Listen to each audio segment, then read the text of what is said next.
Here's how I saved my game from burning to the ground right after release. After a few days of relaxing and celebrating, I noticed some reviews on Steam were complaining.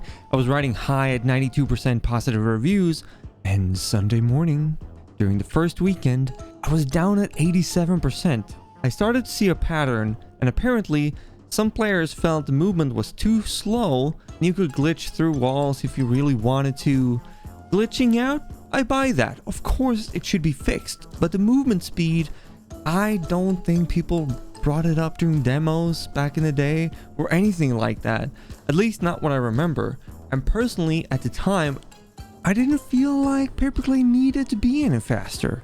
But they were right.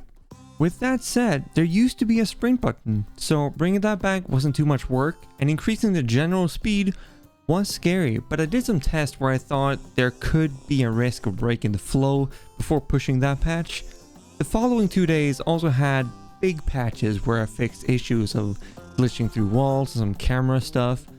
After watching people play PaperKlay on stream, I'm now very aware that there are players out there who love to break games over and over.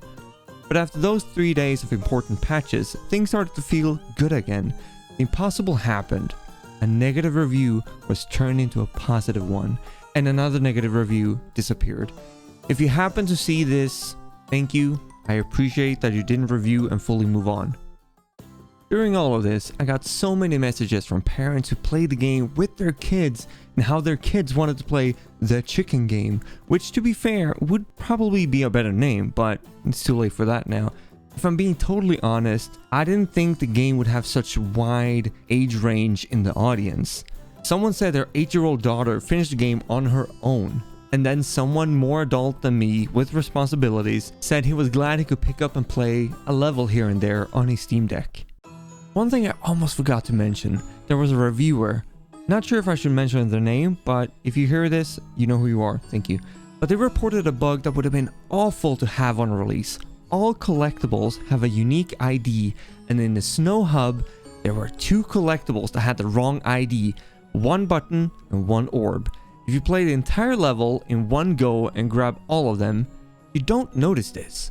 But if you grab a few, jump into a linear level and then come back, and so on back and forth into the hub as you do, you might notice that 1 orb is missing and 1 button is missing.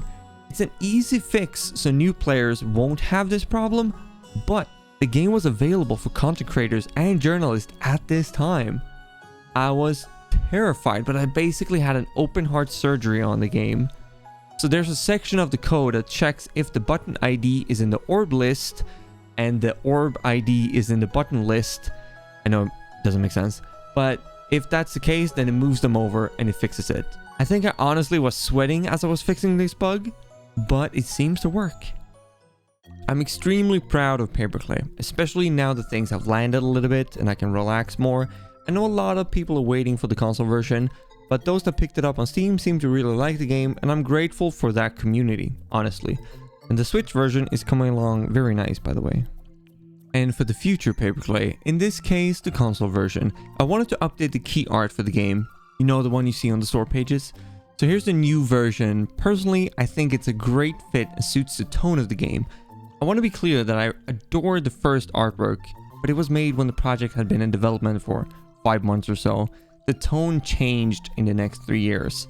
And if any animation studios are watching, this is the style I would propose we'd go for if we would make a PaperKlay cartoon. I'm just throwing it out there in the world. I mean, there are over 35 characters in the game and they can meet across several episodes, and all of them already have a voice actor. Practically half of the work is already done. I'm only half joking, of course. I know it's not half of the work, but seriously, reach out, okay? You never know who's watching these videos, so I'm keeping this in. I know this video is like a victory lap, even though I roll around in dirt and somehow got through the finish line, but I wanted to make sure to highlight a little bit what happens after the release, even if the game isn't a smash hit. And dude mentioned PaperKlay in his video, which feels like a victory itself for me. I watched his videos throughout the development of PaperKlay. Many other great content creators have shared their love for the game. I've enjoyed interacting with all of you.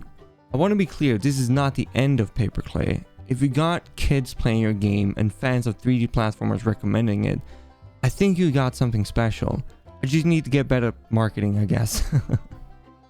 From the bottom of my heart, thank you for watching my videos. Some of you reach out through emails or social media or in the comments here. I appreciate it. But let me know in the comments some great games that you've played over the summer. I personally finally played Undertale. Started playing Baldur's Gate 3, but later picked up Guild Wars 2 again. I'm a bit slow, but I'm also getting through Pokemon Red on my Game Boy Color. Anyway, take care everybody. Bye.